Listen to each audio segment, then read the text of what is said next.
Private schools దోపిడీ ఆపాలంటూ NSUI నేతలు గుంటూరు కలెక్టర్కు వినతి పత్రం సమర్పించారు. చదువు అనేది పిల్లల హక్కు అని, దానితో వ్యాపారం చేయడం తగదని అన్నారు. నర్సరీ నుంచి 10th వరకు ప్రైవేటు విద్యా సంస్థలు లక్షల్లో ఫీజులు వసూలు చేస్తున్నాయని, అనేక పేర్లతో డబ్బు గుంజుతున్నాయని ఎన్ఎస్యు నేతలు విమర్శించారు. 7 నిబంధనలు పాటించని కార్పొరేట్ స్కూళ్లను సీజ్ చేయాలని డిమాండ్ చేశారు.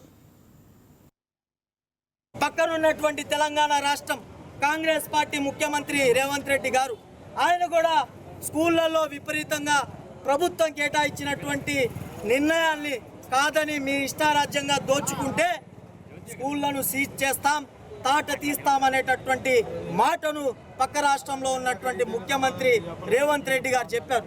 ఈ రాష్ట్రంలో ఎందుకు ఇటువంటి కట్టుదిట్టమైనటువంటి చర్యలు తీసుకోరో మీరు సమాధానం చెప్పాలి. మీరు దీనిపైన ఇలానే కొనసాగిస్తే మేము స్కూళ్ళల్లో చేస్తున్నటువంటి అరాచకమైనటువంటి విధానాన్ని వ్యతిరేకంగా పోరాటం చేస్తాం. ఈ యొక్క ఫీజుల దోపిడీ మీద, పుస్తకాల దోపిడీ మీద పెద్ద ఎత్తున ఆందోళన చేయడానికి కూడా సిద్ధంగా ఉన్నాం.